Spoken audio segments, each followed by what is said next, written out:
Good afternoon. If any of you have friends out there, go get them. I'll give you, what do we do, like maybe 500 pesos per person? Payable to me afterwards, maybe. It's a great networking event, and that's part of the problem. So, my name is Peter DuPont. I'm co-CEO and co-founder of a firm called Asia Clean Energy Partners. I'm also an ACEF groupie. This is my 17th ACEF, and I keep coming back because of the conversations in the hallway. And once in a while, I go in and listen to presentations as well. I'm really delighted to be here today. My colleague MJ Nanda and I organized this event along with Pradeep Tarakan, who is the very important person. You should get to know him. Unfortunately, he is not well and can't be with us today because he came down with a bad case of the flu. I will read Pradeep's remarks, which are short, but he is a very important person. Pradeep has a new position which didn't exist until a month ago. It's called Director of the Energy Transition for ADB. So he helped us to put together this session, which, as you can read, is called Energy Storage in Asia, Current Status, Future Trends, and Business Opportunities. Okay, organized by Asian Development Bank and Asia Clean Energy Partners. Okay, so just in terms of my own framing, just one moment. Okay. Yeah, in terms of my own framing here, what we want to do is we want to do three things. Okay. With these 5 experts and myself as the Miss Moderator, Miss Managing Moderator, we will try to help get everyone up to speed on different energy storage options. So we have Modini from DNV who's giving a mini keynote, and then we have 2 case studies of battery energy storage, utility scale battery energy storage systems, and then we have 2 example or case studies on battery manufacturing. And then I'm a real type A person. Most things I'm not type A, like housework, but on time I'm a type A person, and I will endeavor to end up with at least 30 minutes for Q&A. So I want everybody here to pay attention, and even if you don't pay attention, come up with questions, because we want to have a good discussion at the end. Okay, so now I'm going to take off my Peter DuPont hat and pretend I'm Pradeep Tarakan. My name is Pradeep Tarakan. I'm the Director of Energy Transition for Asian Development Bank. I am sick with influenza, could not be here with you today, so Peter DuPont is channeling me. These are Pradeep's remarks. Okay. Cost-effective and reliable energy storage is truly the holy grail for delivering on a net zero emissions future. We cannot fully rely on intermittent renewable energy unless we deploy energy storage at scale. We've heard that several times already just in the past day and a half. Energy storage comes in various forms, from pumped water to compressed air to various chemistries to molten salt and finally green hydrogen. World over, there is an unprecedented investment and development of various energy storage technologies. For example, while pumped hydropower has been around for several decades, is suddenly seeing a resurgence, with China accounting for 80% of new project announcements for pumped hydro storage globally. India has also announced several gigawatts of new projects. Thailand has about 1,400 megawatts of pumped storage, and actually my friend Phil Napier-Moore from Mott MacDonald, he and I have gone mountain biking around one of the pumped storage sites, which is not that huge a pond, but I think Phil, I think it's about 300 megawatts. Anyway, Thailand is going to go from 1,400 to about 3,500 in the next few years, okay? We're not focusing on that today, but just to give you an idea of one of the sort of storage options, okay? This current session is going to focus on, after Modini's overview, we're going to focus on battery energy storage options. While several alternate chemistries are technically possible, each of them has their own pros and cons. Lithium-ion has become an early leader in the race, as most of you know, but as supply chains for lithium are very concentrated and it's expensive, sodium-ion chemistries are seen as very competitive, a very competitive alternative, and large-scale manufacturing projects have recently been announced. Okay, our ability to scale up battery energy storage hinges on bringing down its costs, using materials that are more widely available and ushering in market models that value the various services provided by batteries. ADB has been supporting our clients to invest in battery energy storage projects, both in the public and private sector, and you'll hear about from a number of those ADB-supported projects today. We are also undertaking studies and assessment aimed to help identify ways to indigenize the production of battery energy storage across Asia, and you'll also hear about those today. So the panel in front of you, which is actually not a panel, but they will become a panel after they deliver their individual presentations, they comprise technical experts and commercial managers that are actually doing this work. So I'd like to introduce the first speaker. And I'm not going to read the bios, but all the bios are up on the website and in the app. The page was just loaded on Monday. But Modini Yantrapati is a senior energy storage consultant for APAC from DNV. Modini, you have the floor.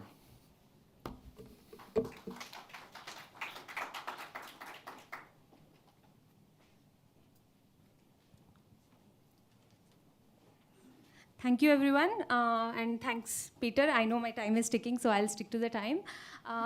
Today I'll be giving you an overview of energy storage, and with focus on some of the battery storage projects that we have in DNV have done.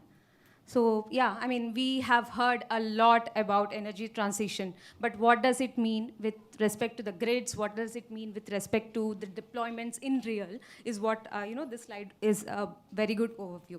So you can see how the transition will impact the power flows, the power qualities, the fluctuations that may happen at the grid. Especially we have on the both supply as well as the load side. And when we are talking more about the solar and wind, of course, and then there is an overhaul which is needed with the inverters. And then these are something that would or may result in the voltage issues. And then talking about all this, so that's why we have a more increasing development and pressure to have the reliability and the robustness of the power grid and supply.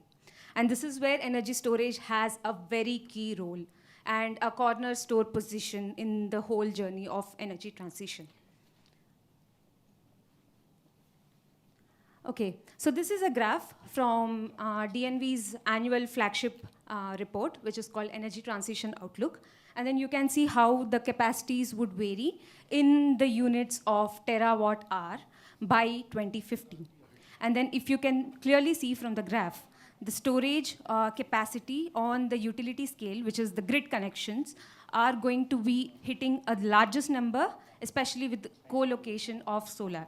So there is an increasing interest also towards in the tenders as well as the developers to have solar and storage together as a package.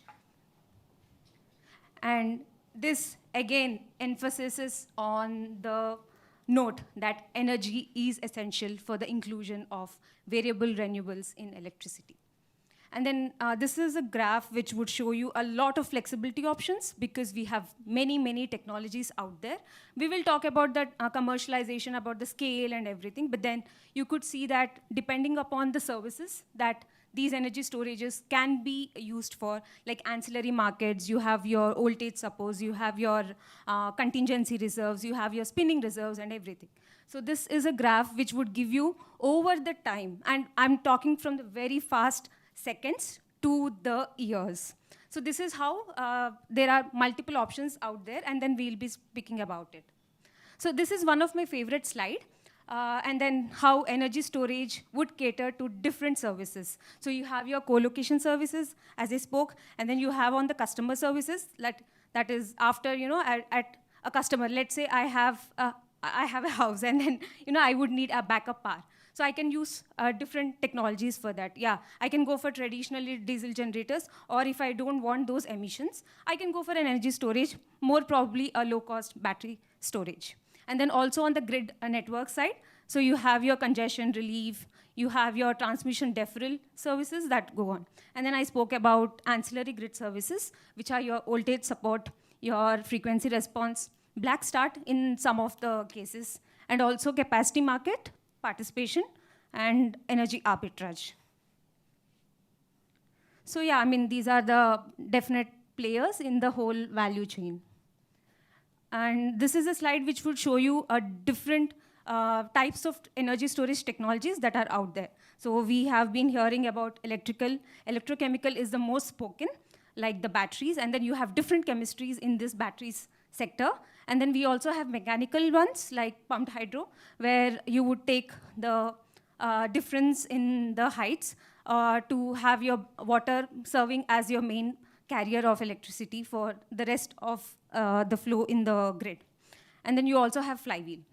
There are also upcoming technologies like chemical, which is power to gas, power to X, and then again on the thermochemical side. This is another graph which would show you over the time scale from seconds to hours, how different technologies would play a part and take the majority market share there. And then, yeah, I mean, this is another slide that shows you really about, how on the different time scales, each of these energy storage applications can be classified. So in a nutshell, yeah, if you want more on the fast reacting or fast response assets, you will have your capacitors, flywheels, which are the mechanical ones, and then your batteries coming into the picture. And then more on a larger scale, we can still have more technologies like pumped hydro or redox flow or power to gas. And this is a very, very idealistic slide I have for storage, where you have a lot of high penetration of renewables, you have a peak usage of these diesel generation, and these would make a very good case to have energy storage deployments. And to look from the cost perspective, a levelized cost of storage, which is an equivalent term from the electricity market, which is a levelized cost of electricity, is used as a comparison index. And then, of course, you have all your parameters here. And yeah, I mean, this is one of the graphs we have from NRL's storage future study, which would talk about different capital costs and the different power costs, and how each of these technologies would make much more sense and usage.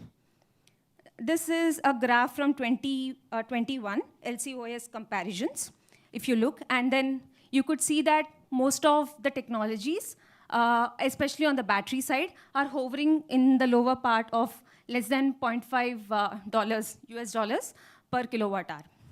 And then over time, so it is expected how this would see. And let's fast forward the forecast to 2030. Sorry. And yeah, this is how, I mean, you could see that at the mark of 10 hours, most of the battery technologies are having a much more, more of a very nominal cost to have.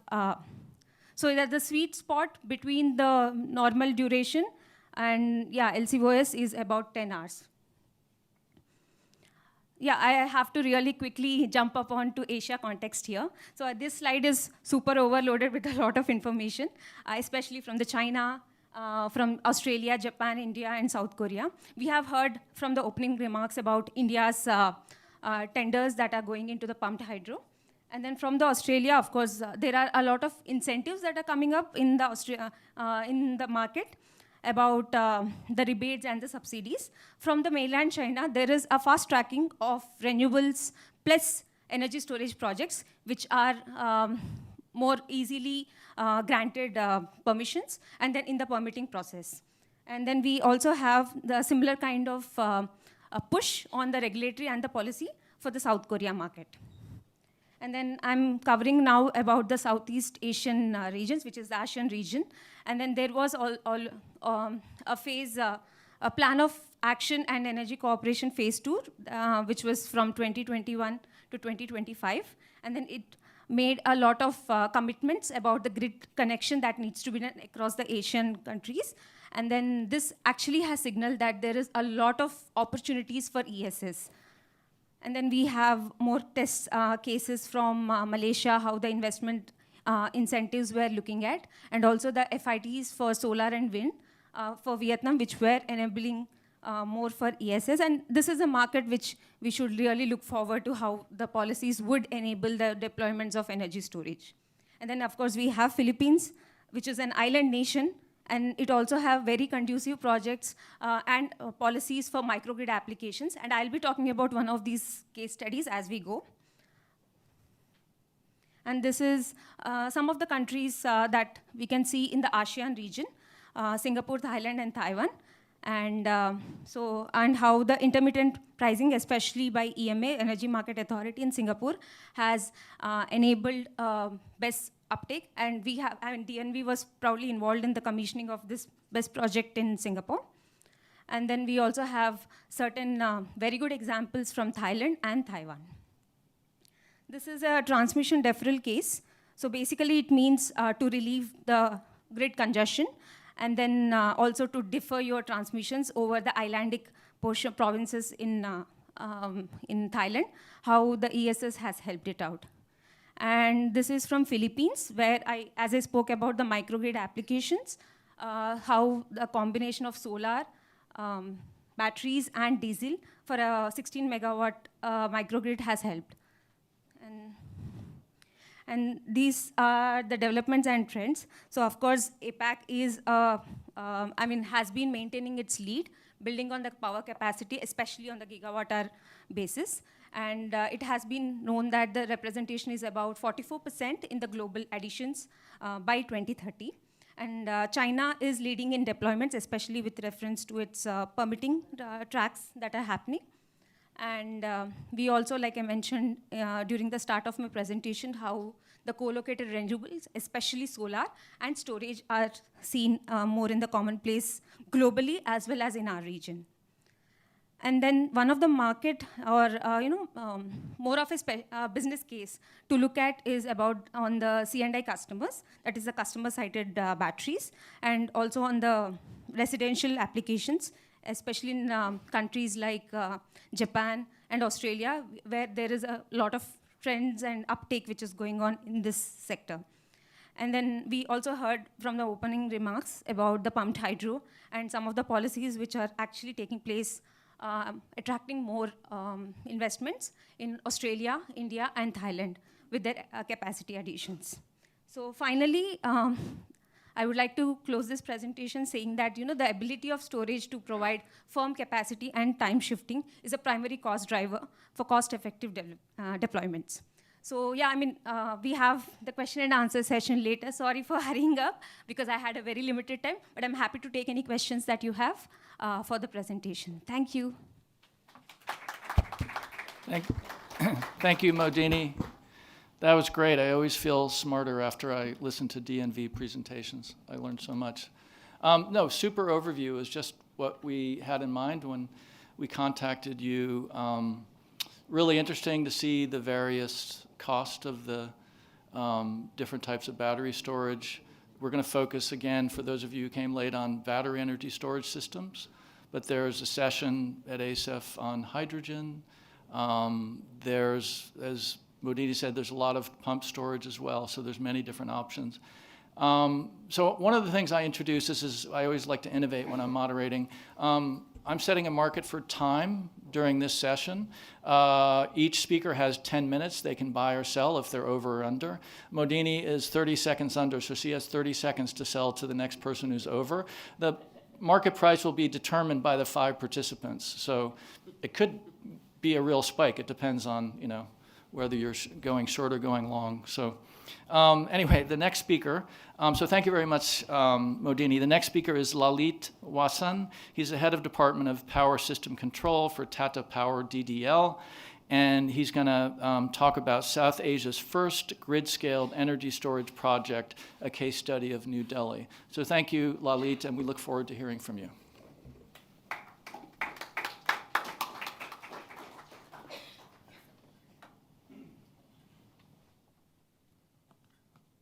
Good evening, everyone. Good evening, everyone. Good evening. Thank you. Good morning. See, we are a distribution company. And in this whole value chain, the inefficiencies of all the participants are passed on to the distribution company. If we don't take forceful attention, we are not able to recover our cost. So it was mandatory that I take attention of all of you. With this, I'll start the presentation. Just a small correction. I am heading power management and battery energy storage solution in TPDDL. So there are three important points which I am going to cover. In first part, I am going to talk about my company. Second is what exactly BSS stands for us, what sort of work we have done, and what are its benefits. And third is the policy part, how Government of India is supporting us on that. So let me talk about TPDDL first. This is a distribution company wherein 51% stake is with Tata Power and 49% stake is still with Delhi government. When we took over at that point in time, the losses, the AT&C losses were close to 53%. To simply put, if let's say the overall cost was 100 rupees, then 53 rupees were going in the form of losses. We were not able to recover it, and that was the situation. And now, after a tenure of say 20 years, we are at sub 7% of AT&C losses. So there is huge saving. We have saved roughly 20,000 crores for Delhi government, and one kilometer long bridge construction takes roughly 100 crores. So in a way, if I put that in the number form, so 200 bridges in Delhi has been funded with the saving which distribution companies has made. It's a wonderful achievement. Second point is, if you do privatization in any part of the world, the biggest challenge comes in basically creating the culture. So we have dovetailed two cultures, culture of old people and culture of new people, in such a way that everybody is participating, everybody has seen the growth, and as an outcome of that, organization has grown. Because if we don't take care of the employees, then organization would not grow. So a typical value chain of the power system is there are few generating companies who are supplying power to the transmission companies. Transmission companies are in turn giving those to the distribution companies. Now with more distributed generation, there are few sources at the distribution companies and few are very, very close to the network. And at the end of the day, this whole stuff is making operationalization of the grid a very, very complicated system. So from a distribution company's perspective, if in India, I'll take one example, the frequency is say 50 hertz. We don't know at what point in time how much power is going to be injected by a renewable source. And those guys are having the flexibility that they can do 16 revisions in a day. So you can understand the kind of difficulties the system operator is handling. And that too, when battery is going to get injected, battery has got a flexibility that it can start injecting or absorbing power in a fraction of a second. So further complicating the network.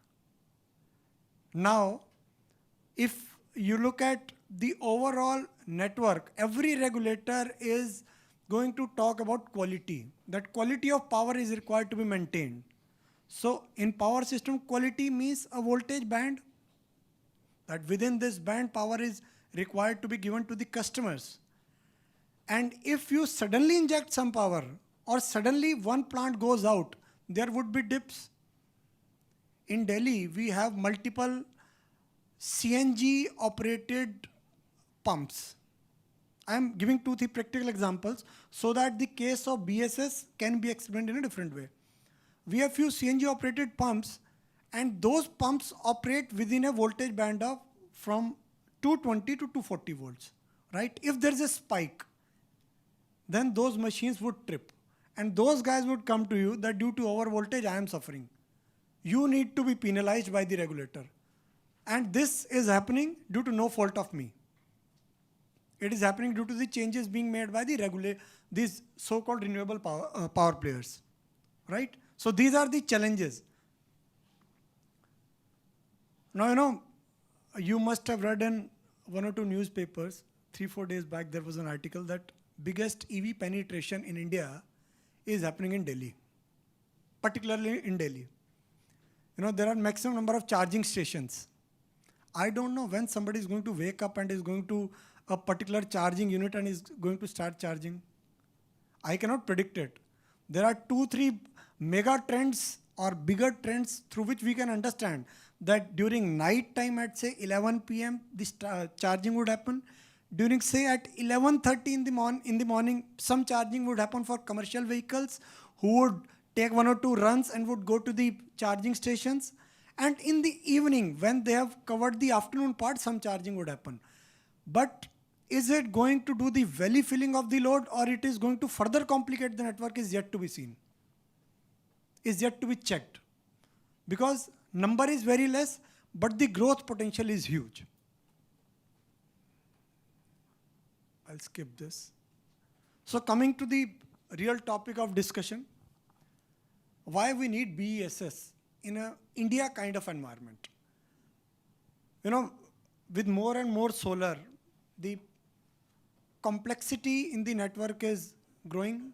So that's why some stabilization is needed in the form of battery storage or pump storage. Second is, you know, EV part I've explained, the variability is too much and it is going to further complicate the grid. Third is, you know, the biggest problem for a network operator is, I have been the head of power system control, so based upon that I'm saying, is basically to control the flow of power. You know, if the rooftop solar is handling at close to the consumer's end, then the protection system gets disturbed. There are chances that beyond a particular point, power may start going beyond the distribution transformer. System may start getting injected with surplus power, and it creates a bigger problem for the safety of the network, which is required to be addressed. Fourth is, you know, in India, we have thousands and thousands of diesel gensets which were procured earlier. And as on date also, for bigger marriage functions and lawn parties, many a time these gensets are being used. They are creating pollution in India, and as a substitute of that, BESS is a classic case which can fill those shoes. Fifth point is opening of ancillary markets in India. See, few months back, the regulations have come in, primary, secondary and tertiary regulations have come in, but it is yet to be made fully functional. From few seconds to few hours, the category of the participant has been defined, incentivization formula has been defined, but once they'll start functioning, then the real impact would come in. Again, in this, BESS is going to play a bigger role because in a fraction of a second, it can start supporting the grid. Next is RE100 aspirants. You must have heard about that. There are multiple global companies which have a mandate that they need to consume only green power. So in Mumbai, in India, the regulator has come up with regulations wherein they have said that if somebody wishes to have only green power, then there is a surcharge of 66 paisa. And many people are using that opportunity. So by that, we are able to foresee that this trend is going to remain in this way and it is going to increase even further. So this is the buzz around this BESS stuff, why it is needed. From the level of a distribution company to state regulator, to a central regulator, to minister, everybody is very, very bullish that this is the next big thing which is required to be handled. So in TPDDL, we have 4 types of battery energy storage solutions. The biggest one is 10 megawatt. This one. This is grid connected BESS. Power is injected in a 66 kV grid. The installed capacity is 10 megawatt. Rest 2 community and pole mounted are basically at LT level. The community energy storage solution gives support at distribution transformer level, and the pole mounted system supports at the LT feeder level. From a distribution transformer, 4 or 5 LT feeders would be coming out. So at one LT feeder, we have installed it. Fourth is the latest thing wherein, you know, I was talking about EVs. There would be times when the EV charging units would be having some spare time. At that time, they can use those batteries as a secondary use for charging and discharging. So for a test of one such case, we have installed V2G batteries. Could you wrap it up in 2 minutes, please? Yeah. And you're, Actually, you're I was going trying to into your- consume the time which she had left. Yeah, well, you got 30 seconds from her, but you have to make an offer. That's why I said distribution companies are bound to take the attention. So these are the few picks of 10 megawatt BSS. So there are 6 or 7 broader cases, use cases which add value. First is it can be used for load management. We can reduce the capex through this. Frequency regulation can also be done wherein there's a frequency band, automatically system would start pumping in or absorbing the power. BSS, system has also got the flexibility of doing the reactive power management. During the winter period, when the load is less, the voltage shoots up. So at that time, it can also help in managing the reactive power. Ancillary services are going to come in, so in that it is going to add value. So these are few pics of the visit to our location. So this is the last important point which I want to mention. Delhi government has articulated the master plan for 2041. In that master plan, they have clearly articulated that storage is going to be a mandatory thing going ahead. In all sorts, it would be promoted, and everybody, every participant would be forced to take this journey along. So in a way, the better solution would be, or better option for everybody would be to plan accordingly at this stage itself.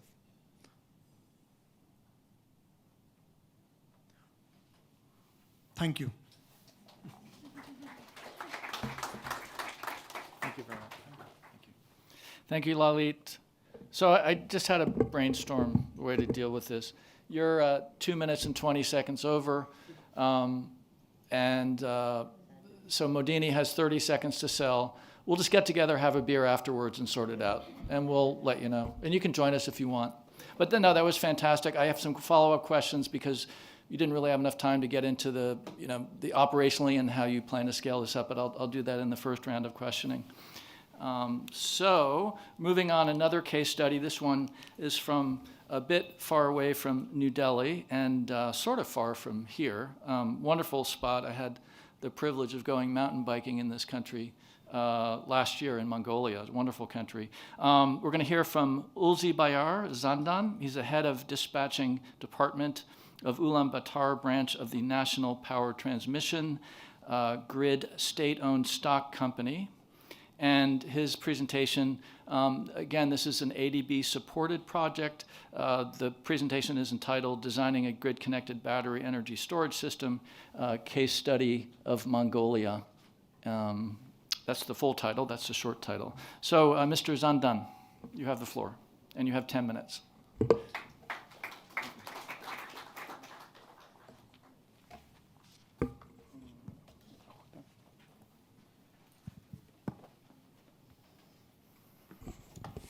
Thank you. Hello, everyone. My name is Ulzi Zandan. I work as a head of dispatching department of National Transmission Power Grid Company of Mongolia. I have been involved in the first utility scale energy project that is being involved in implement in Mongolia. So today I am very glad to talk about this very important project. Yeah, next year. Oh.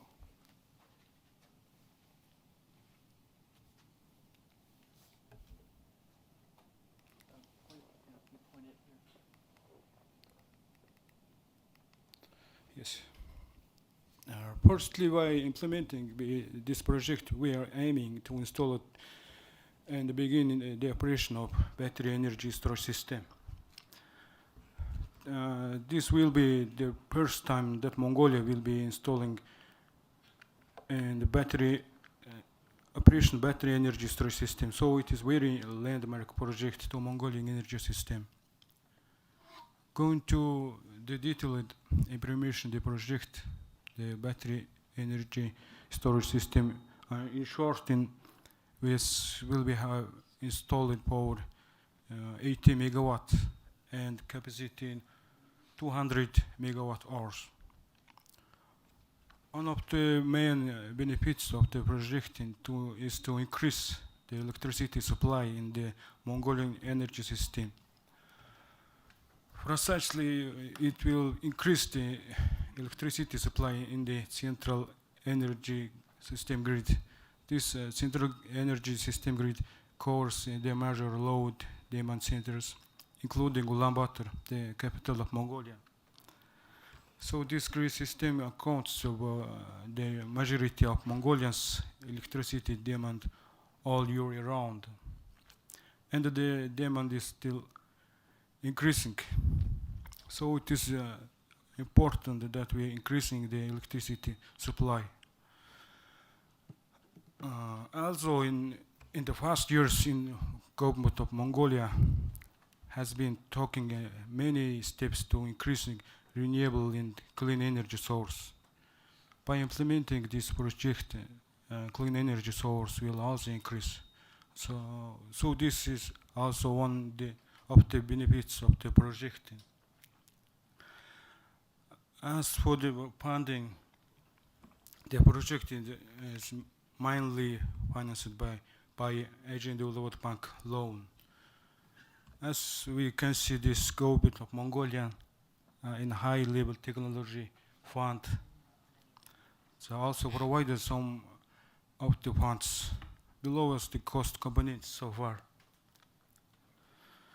Next, in terms of timing, we plan to complete the installing of the base by November of this year.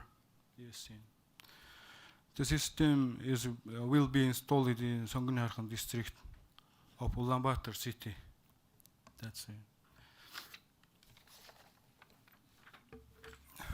Concerning the outcome, the project, it is estimated that the renewable energy capacity will be increased to 20% of the national of the total generation capacity by 2023.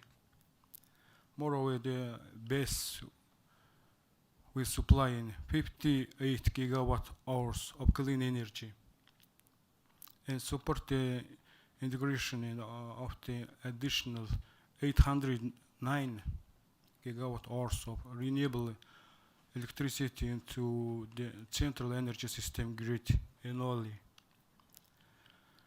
Additionally, after the system was installed, we have to look at the operation and the maintenance side. The project will help in strengthening the capacity of the national dispatching center to handle power dispatch and grid operations. It will be also help the national power transmission grids so sustainably operate and maintain the base. And the output of the project is to develop operation and maintenance regulations to avoid reducing battery life by overcharging and discharging.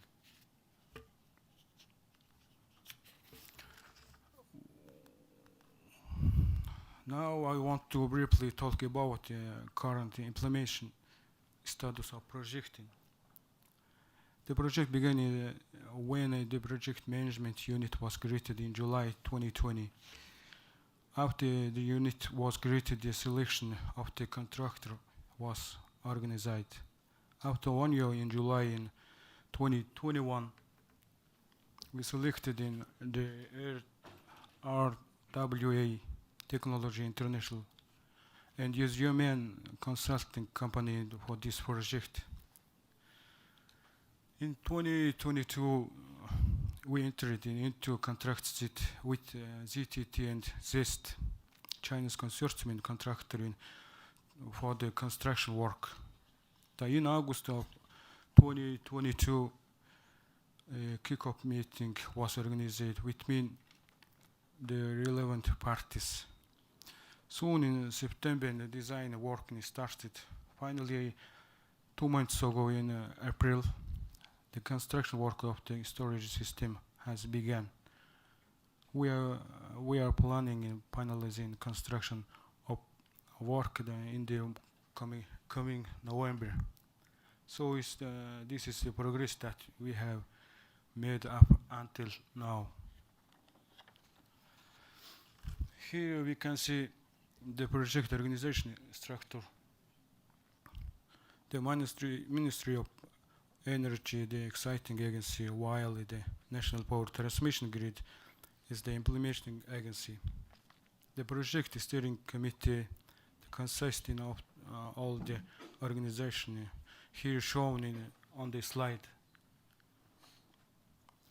It includes the Ministry of Energy, Ministry of Finance, the Energy Regulatory Commission, the National Dispatching Center and National Power Transmission Grid.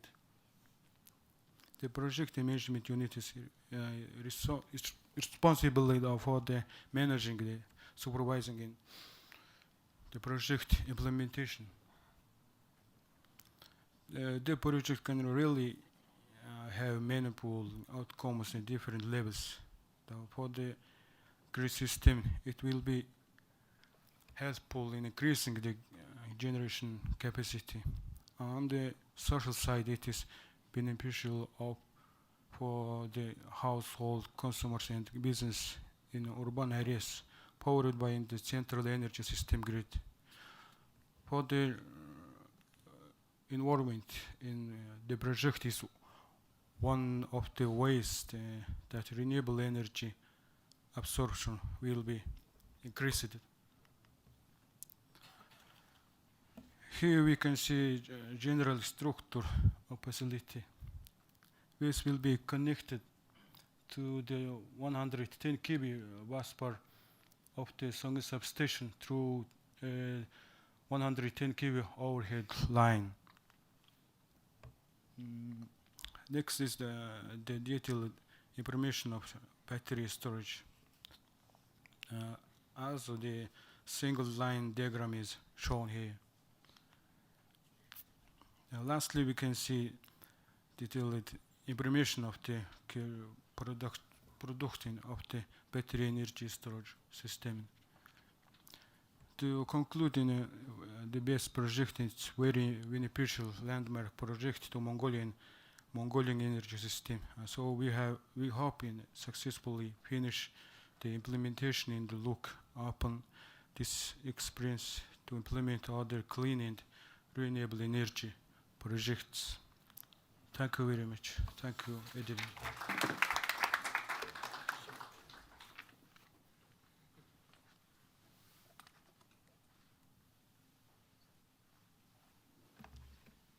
Thank you, Ilse Bayar.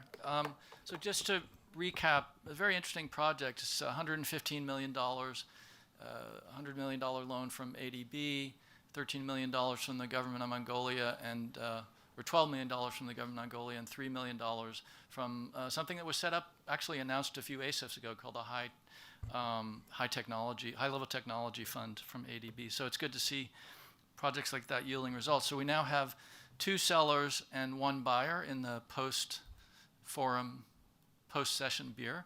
You have 35 seconds to sell, Ilse Bayar. Okay, great. So now we're going to go from case studies of utility scale battery storage to how are these going to be manufactured. For those of you who are not aware of it, on Monday there was a very interesting side event done by WRI on critical minerals. So we're not getting into that. There's a whole, another couple of days of discussion. But that material, I think, will be available through WRI.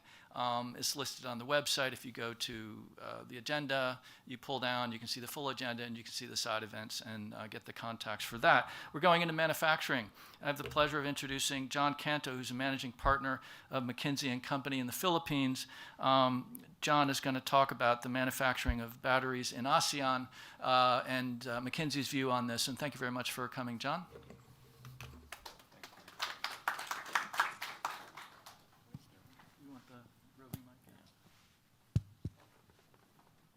Good afternoon, everybody. A bit of background on myself. Before joining consulting, I worked in a renewable power company.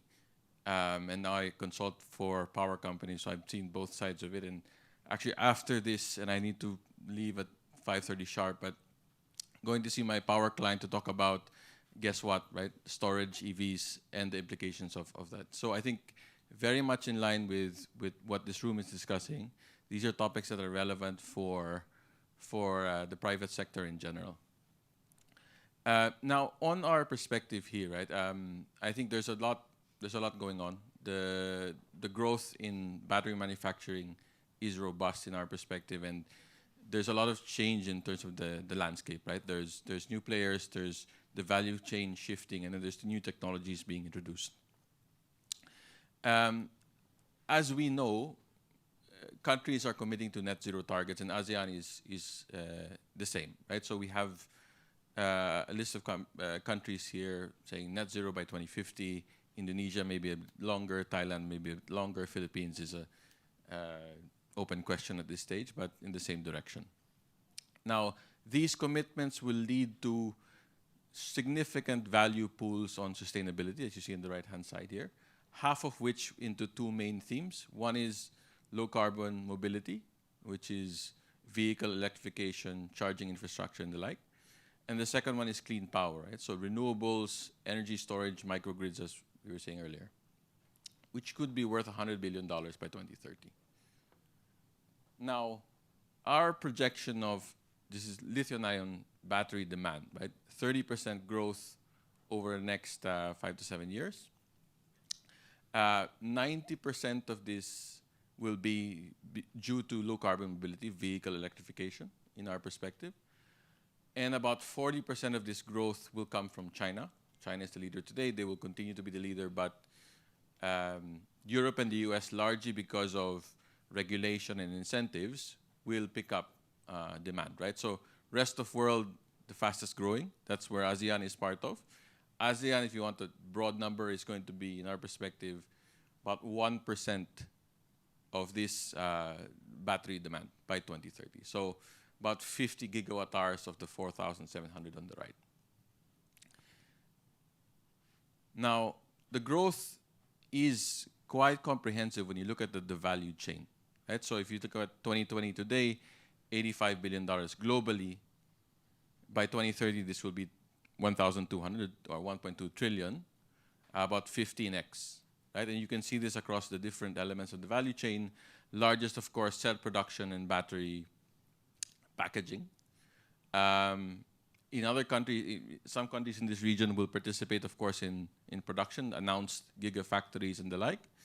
Others probably earlier in the value chain, maybe the Philippines when it comes to active material production, cathode manufacturing, etc.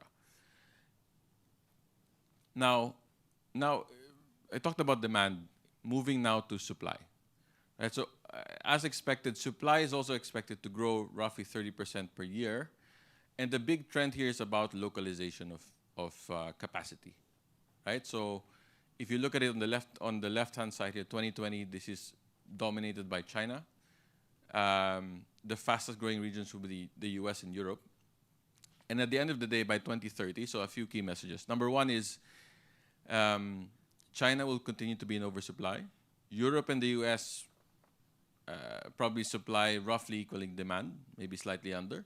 And rest of the world, including ASEAN, will be importing batteries, right? And I think here it's quite important to see that a lot of the production here is really driven by incentives. Incentives given by the governments, and we can talk a lot about that, which incentive schemes are more effective. And here are some examples of that. If I take an example of the US, India, and Indonesia. So the US basically incentivizes both the buyer and the producer as long as they are related to US and on US soil. India has taken the view of you need to show value creation in the country, whether that's jobs or other aspects, other metrics, or also that the quality of the product meets a certain standard. Right? So quite a different view of how to incentivize.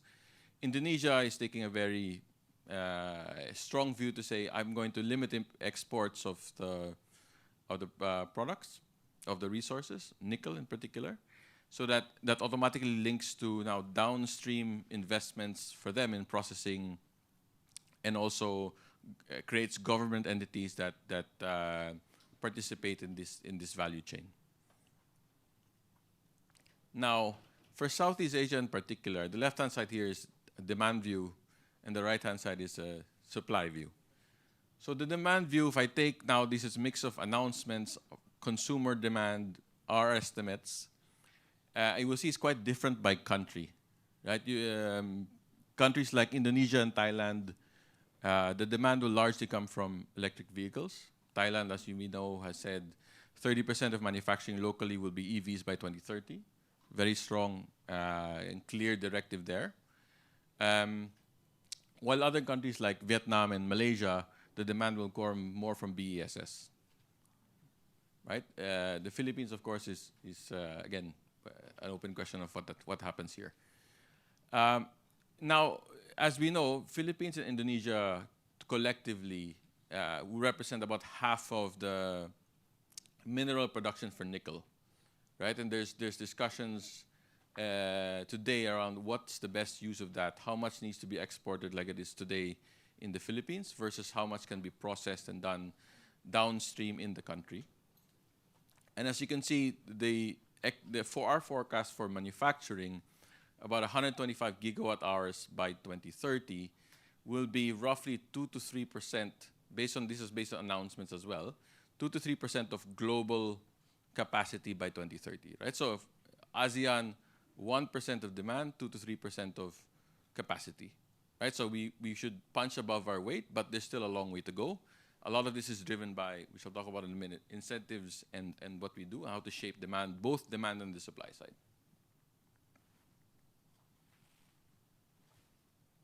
No? Next. Can we go to the next page, please?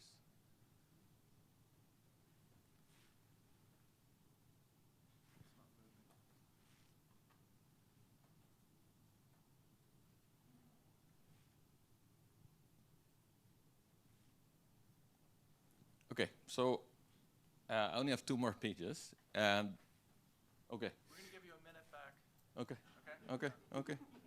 I'll take it. Technical glitch. I'll take it. So when we talk to, and here's the crux of it, when we talk to manufacturers, right, there's a lot of momentum and a lot of willingness to make the investments. The question is, how do we enable them by addressing some of their key pain points? And how do we learn from how other countries have really galvanized an industry around battery manufacturing and use those lessons in ASEAN? Right, so some of the pain points I think are not limited to battery manufacturing, but manufacturing in general, around, look, we need to have enough scale to build the capacity. We need to have products that we can export, where there is willingness to pay a price premium, where there is also a standard for ESG-linked products and compliant products. We need to be cost competitive, and that includes building a supply chain locally around the product.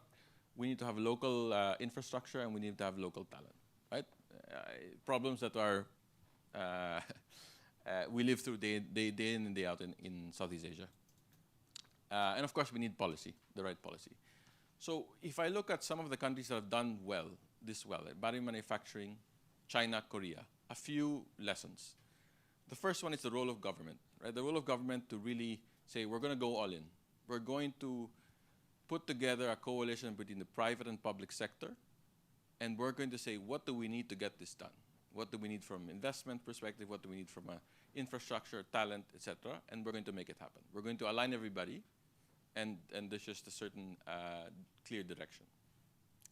The second thing is building this end-to-end value chain, right? So you need both from the manufacturing side, infrastructure, etc. And you need to bring in partners globally that really help provide technology transfer and know how to do this. Sounds quite simple, but difficult to do. Okay, so final recap, right? So we have a very robust view of battery manufacturing in the region. ASEAN should punch above its weight when it comes to participation in the value chain, because of natural resources, because of local manufacturing capabilities, and actually an opportunity for us to play a broader technology development role when it comes to battery manufacturing in the region and beyond. Right? So I think there's a lot of learnings we can take from countries that have done this well. It's up to us now to collectively work together, private sector, government, multilaterals, to just make it happen. Thank you.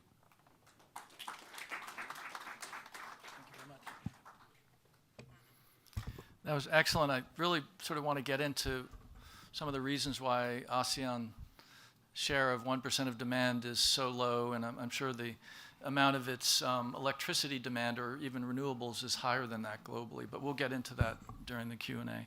So we now are, let's see, you were spot on time. So we're over by a minute. I realized a flaw in the way I set this up. I have to be the market maker since I announced it. So if Somesh double crosses me and he only does 5 minutes, that means I'm on the hook, and then they can sort of gang up on me and drive the price really high. For those of you who came in late, I'm making a market in time. Why not? So, okay, last but not least, so we can get to questions, we have Somesh Kumar. Somesh is with Ernst & Young India. He's a power and utilities leader, and he's going to talk about a very interesting piece of work that Ernst & Young has done for ADB on indigenization of battery manufacturing in India. Somesh, you have the floor. And don't double cross me. Sure. I won't. Thank you, Peter. So good afternoon, everybody. I'll talk about what India is doing in terms of indigenization of battery manufacturing. And while I'll talk about India in particular, I think a lot of it is relevant for the other developing countries, and particularly the whole of South Asia and Southeast Asian region. What can be done and some lessons which can be drawn from it. I think in the previous presentation also there was a mention about India and the incentive mechanisms which India is following, which are very important. So,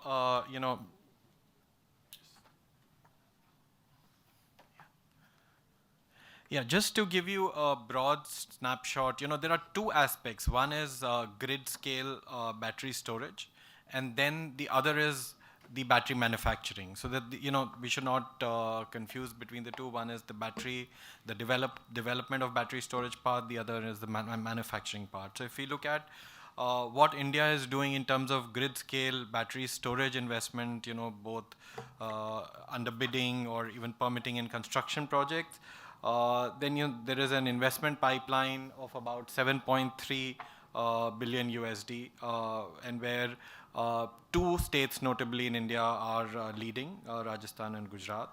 There is also 208 roughly gigawatt hours of BESS capacity for optimum generation mix by 2030, which is being planned. This is a significant amount. Significant number, and out of that, about 4.1 gigawatt hours is in pipeline. So, if you see, there's a huge gap. So, it needs to be significantly met in the next, few 7 to 8 years. So that needs to happen. And right now, obviously, we all know that the cost is quite high. It's between USD cents 11 to 12 per kilowatt hour. Which determined at 2 cycles per day for 3 to 4 hours of discharge, and government is targeting to bring this down significantly to 5 to 6 cents per kilowatt hour over the next 4 to 5 years. So that's the real challenge which needs to be overcome, for mass adoption of battery storage. And there are several policy initiatives which are being outlined, and as was said in the previous presentation, that government really needs to support. The whole of this will be done by the private sector, but government needs to be an enabler in this system. So there have been guidelines for procurement and utilization of BESS. Fixed cost recovery is being guaranteed through the bids which are happening by central institutions like Solar Energy Corporation of India and others. There is energy storage purchase obligations, which is at a very minuscule amount at 1%, and which is likely to grow to 4% by 2930. There is also viability gap funding, as we call it, which has been announced for 4,000 megawatt hours of capacity. And also, as was mentioned, there is production-linked incentive for manufacturing of stationary grid storage batteries. So this is just the start which has happened, and this can go up significantly in future. Now, if we go to battery manufacturing in particular, what I spoke about was battery storage, but now battery manufacturing in particular, there is almost USD 16 billion of investment which is in pipeline. We are estimating about 97 gigawatt hours of total capacity in pipeline for manufacturing as of now, and out of which about 30 gigawatt hours is eligible for production-linked incentives. And the incentives are in the range of about USD 2.2 billion from government, and the government is targeting another 20 gigawatt hours, which is to be shortly allocated.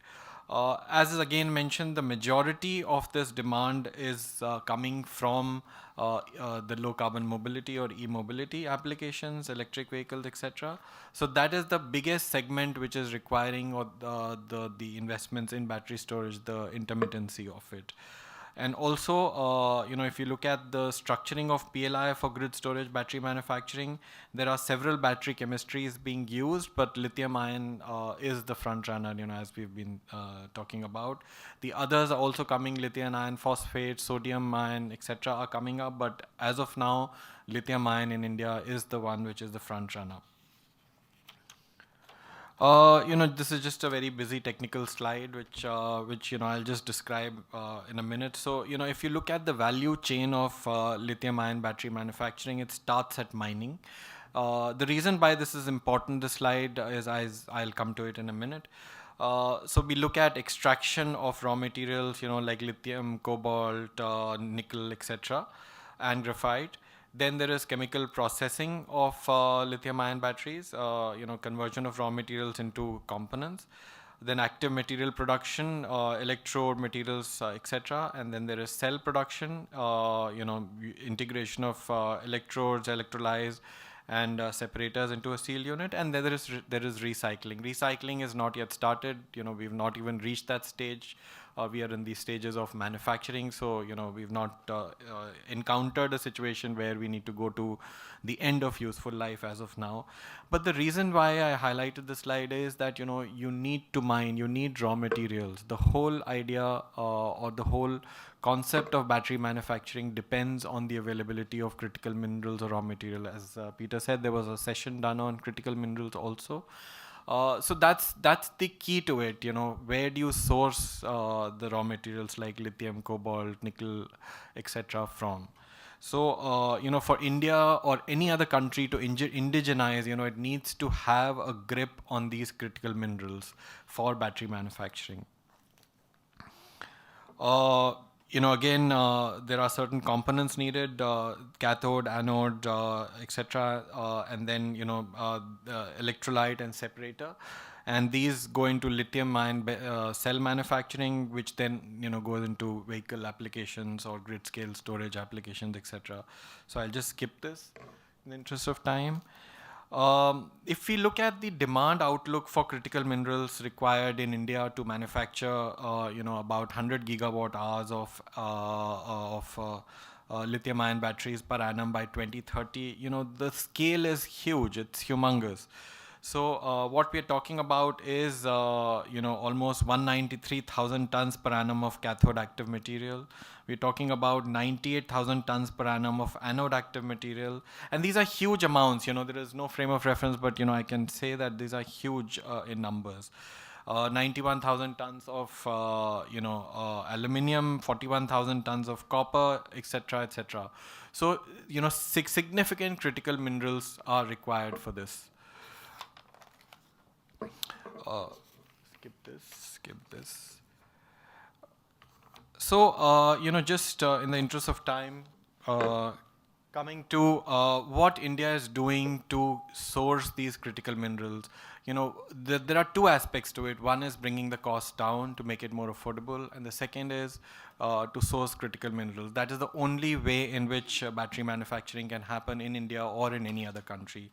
So first one is to look at domestic exploration of mining and refining of critical minerals. So, India is looking at national stockpiling of refined mineral precursors used in lithium-ion battery electrodes. We have incentives for critical battery mineral exploration, mining, and extraction through appropriate royalty and tax regimes. There is production incentive for setting up critical mineral processing and refining units. And there is production-linked incentive for extraction of critical minerals through recycling of lithium-ion batteries, which, as I said, it's still in the early phases. This is for domestic manufacturing. Then, India is trying to source its critical minerals from overseas. So for that, it is trying to strengthen Indian missions in critical mineral-bearing foreign countries to facilitate due diligence and acquisitions, both greenfield and brownfield acquisition of assets. And one of the notable things is India has set up, a joint venture, a focused joint venture company, public sector company called KABIL, which the mandate of which is just to source these critical minerals. So, it will be looking at acquisition of raw materials for in the form of lithium, cobalt, nickel, iron, etc. So that is what it will be doing. So this is a big step, a creation of an institutional setup to acquire these mines overseas. Then establish supply chain linkages with friendly foreign countries, particularly under the G20 CMSP partnership. We should focus, or we are looking at focusing on building resilient supply chain of critical battery minerals. And also, we are prioritizing as Indo-Pacific economic framework, we are prioritizing a key factor in diplomatic outreach, again with mineral-bearing foreign countries. And the last one is R&D to develop recycling extraction technologies and finding earth-abundant alternatives to critical battery minerals. So, we are formulating R&D grand challenges to both innovate in terms of how to bring down the costs and how to increase the efficiencies of battery manufacturing. So I think these are some of the things which India is doing. It is a good lesson which can be learned by some of the other countries as well. So that is how this case study is relevant. Thank you so much, Peter. I'll stop at that. Thank you, Somesh. I'd like to ask the panelists to come up, and we'll get into the Q&A.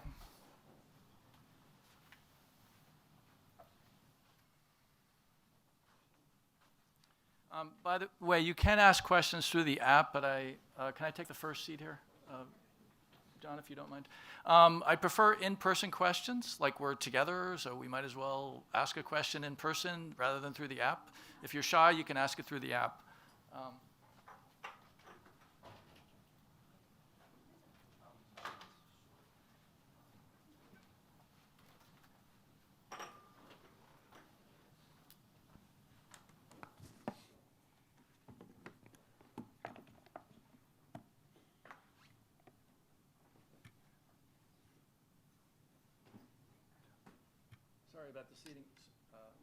Sorry about the seating arrangement.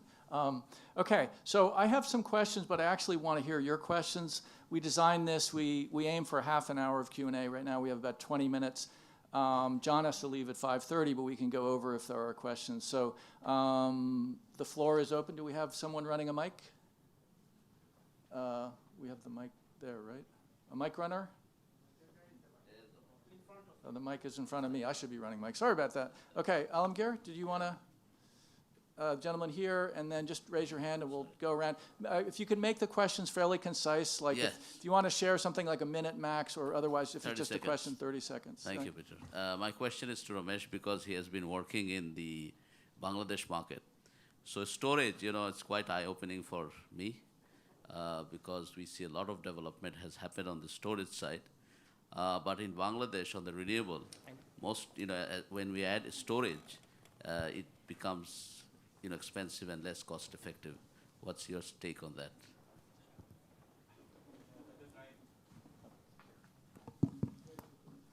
Yeah, that is right. When you add storage to renewables, it definitely becomes costlier and more expensive in the current setting. So there are 2, 3 things which are important. One is that there is no other way, and we are talking about battery storage, not the pump storage. There is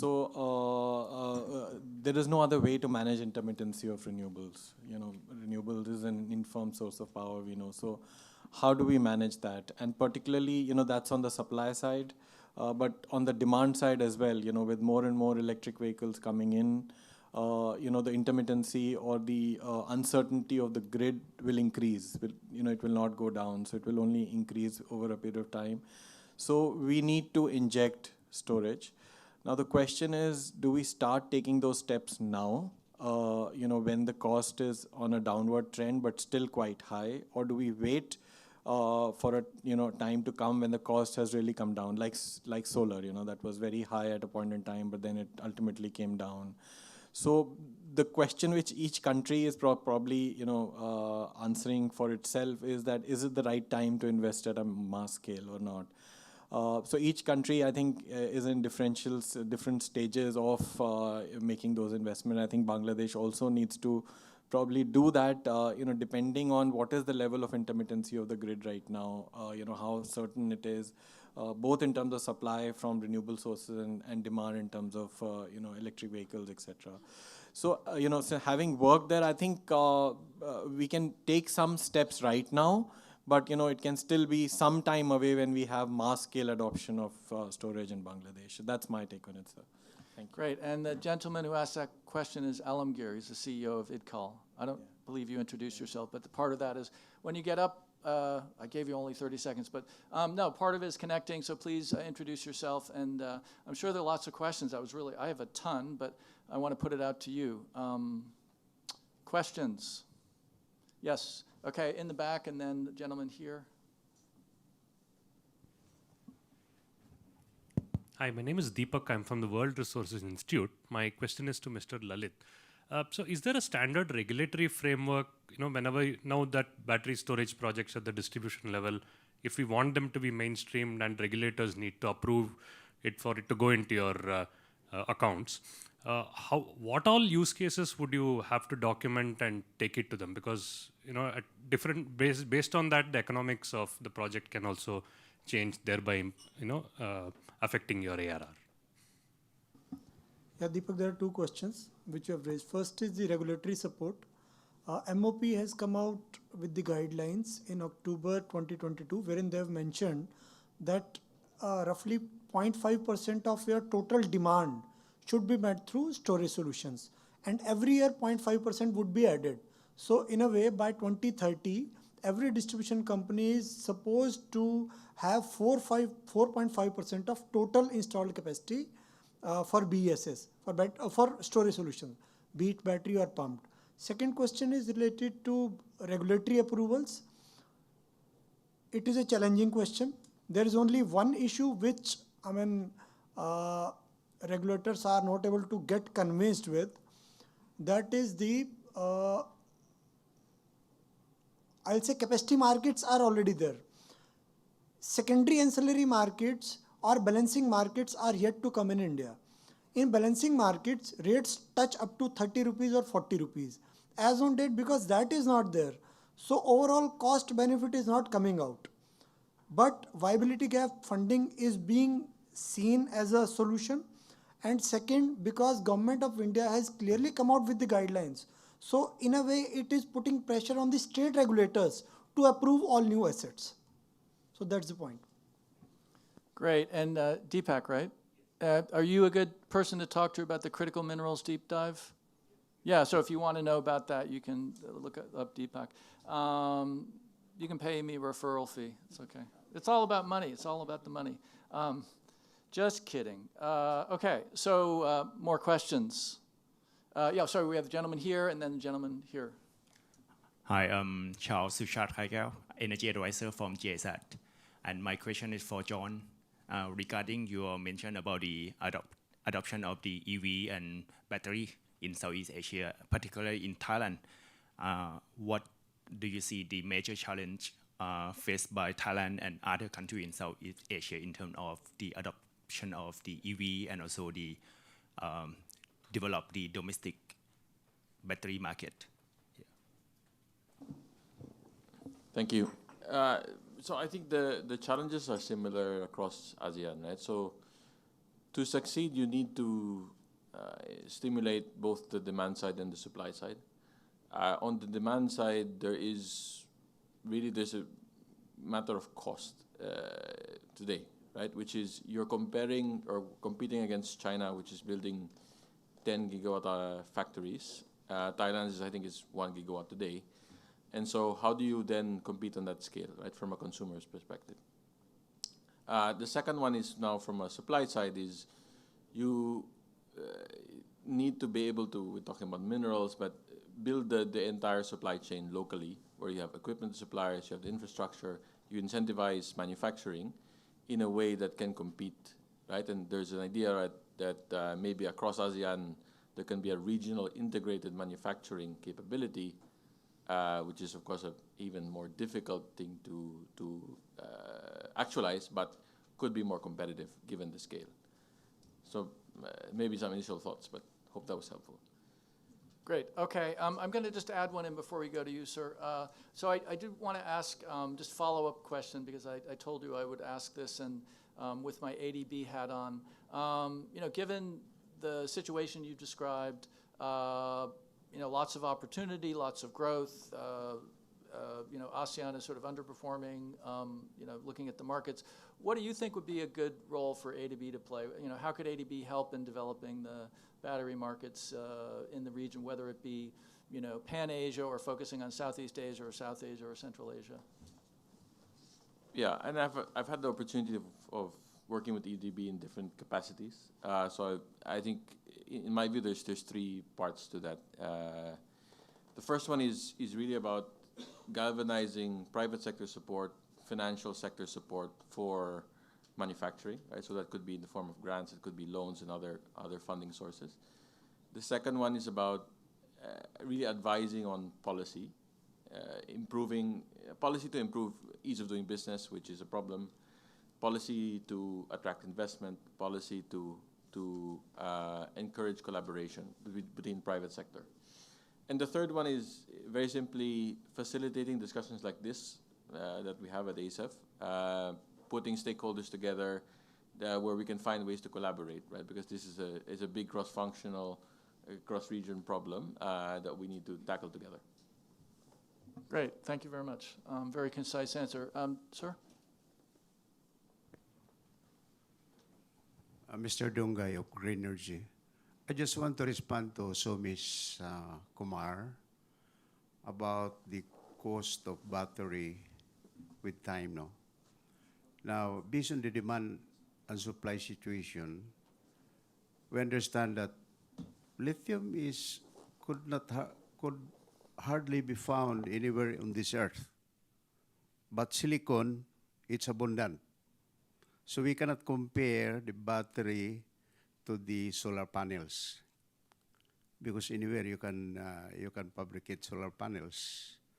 The cost has gone down because of the economy of scale. So many people are now aware of the benefits of solar. So that's why a lot are actually demanding for that. So it has reduced it has produced economy of scale in the production. So it's cheaper. I do not know about lithium, if there is abundant supply around the world. Because everybody is now making batteries. Almost all cars are using lithium ion. You could just imagine the massive demand of lithium. What will happen in the future, in the near future, on the cost of lithium? Yeah, you're right. I mean, in saying that, there was abundant supply of silicon, and, that was one of the key reasons why the solar costs came down, the cost of solar panels. But I think another important reason, and which will happen also for battery storage, is the efficiency in manufacturing.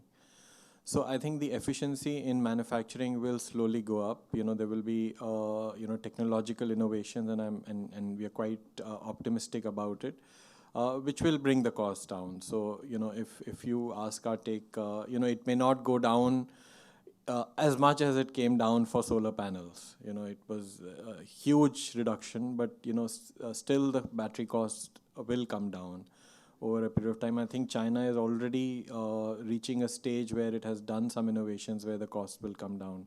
But the whole idea is, how do these countries like India and other countries also take those benefits of efficiencies which have happened or innovations that have happened, and also bring the cost down in their countries. Otherwise, it will be all China game again.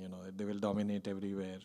So if we have to bring it down, then each country needs to have that technological innovations and efficiencies embedded in their system. So I think that's in short. Great question. Thank you, sir. From Greenergy, right? Yeah, okay. Who's next? Yes, let's see, gentleman here, and then the ADB staffer over there.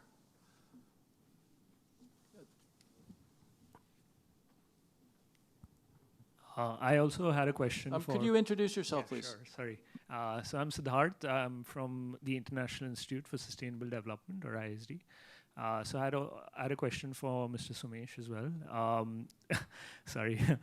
So, many countries are shifting focus in terms of battery chemistries, from NMC to LFPs, both to cut out nickel and cobalt, and since it's cheaper as well.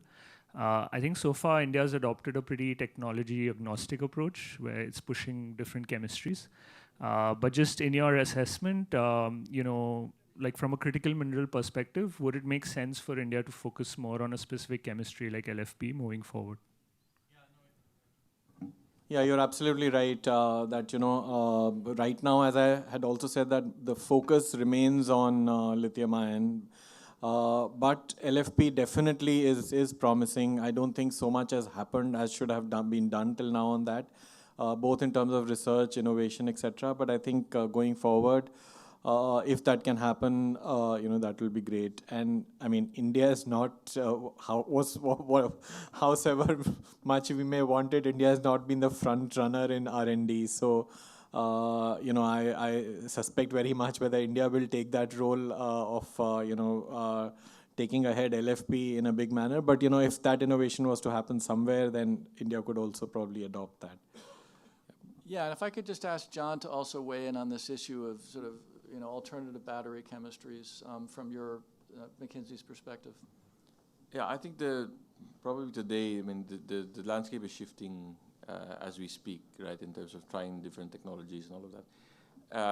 The technology agnostic approach seems reasonable to me at the moment. I mean, if I look at this region, there's probably more push towards NMCs, or given the nickel resources in the region, right? But otherwise, a lot of the scale still is with LFPs. So it's a matter really of looking at the economics, looking at the resources you have and how you play from a production perspective in these batteries.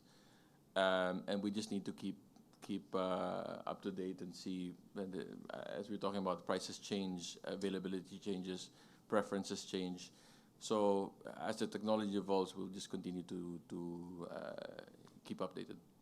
All in the context of making long-term investment decisions, right? I don't know how much you can change certain battery manufacturing if you decide you want to switch to a different chemistry. Is that pretty hard to do? I don't have the... It's hard to generalize. Yeah. Okay. All right. We'll move on. We have, yes, and please introduce yourself. Yeah. Hi. This is Darshak Mehta. I'm a consultant with ADB. My question is to Mr. Vasan and connected to what has been discussed so far of critical mineral. The issue of removing mineral out altogether, or doing something like gravity battery, how does it happen? And Mr. Vasan, I believe Tata Power has been doing something. They've tried to do any experience you can share, or where it is there? See, Tata Power has done very little work in this area, though there were 2-3 proposals. The cost is the deterrent part in this. Gravity-based batteries require a lot of cost, and space requirement is also more. if we talk about load management in metro cities, land is something which is not available. And if that is available, the business model would go haywire. So that's why they are not taking, a lot of push from our side. We believe going ahead, the normal batteries plus pump storage, the government of India has come out with the policies. They are going to scale in a big way. We are investing in those areas. Thank you. Yeah, and I mentioned earlier that EGAT's investing a lot, actually some with US TDA support, in adding almost tripling its pump storage capacity because it's looking at sort of system-wide control. And I didn't realize, electrons travel quickly, but you can actually, those electrons from, Phil, where you and I go mountain biking down to 3.5 hour drive, it takes 6 seconds to get onto the system down in Bangkok, as I asked that question. Okay, a couple of questions for people who have not received them, and these are, I think, just building on your experience. So first, Modini, you've told me that DNV is currently assisting in the design and implementation of a number of BESS systems across Southeast Asia and East Asia. Can you describe what the current market is like and what kind of customers you're servicing? Just briefly in about a minute, and then you can have bilateral conversations with people afterwards if they have questions. Yeah, thanks, Peter, for the question. So in the Southeast Asia, especially when I presented about the Singapore's case study, so we have helped one of the developers, but then our scope was more on the owner's engineering part, where we have witnessed the commissioning because it had, at that time last year, Singapore did not have any mandatory compliance to the grid. And then it was from DNV's experience, from the grid store recommended practice, we made sure that it's up to the AGC signals and all these grid compliances that have been there. So that's one of the case study I can speak about Southeast Asia. And on the East Asia side, of course, we are helping out private developers, especially with their contract negotiations on EPCs and OEMs.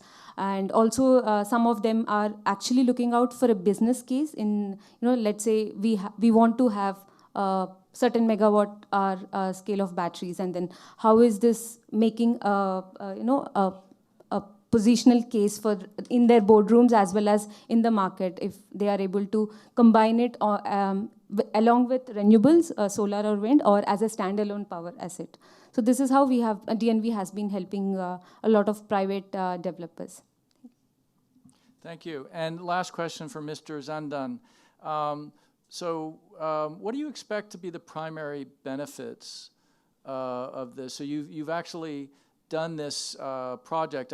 He had a timeline, but basically I think the design started in August last year and it'll be completed in December of this year. But how do you expect this to sort of lead? Is this the first step? And then how do you expect to sort of expand on this initial project, the $115 million 80 megawatt battery storage project? Yeah. The project can really have meaningful outcomes in different levels. For the grid system, it will be helpful in increasing the generation capacity. This is really helpful to Mongolian energy system.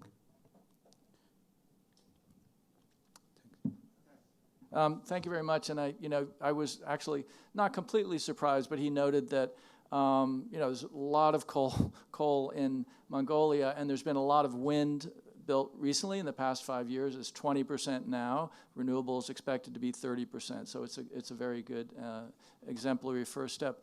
With that, we were in the time market. We were 2 minutes over. In the overall session, we're 2 minutes over, and I'll tell you what, I will buy the 2 minutes and we'll set a price over beers. How about that? I would like to thank the panelists for a really insightful set of presentations and thank the audience for coming.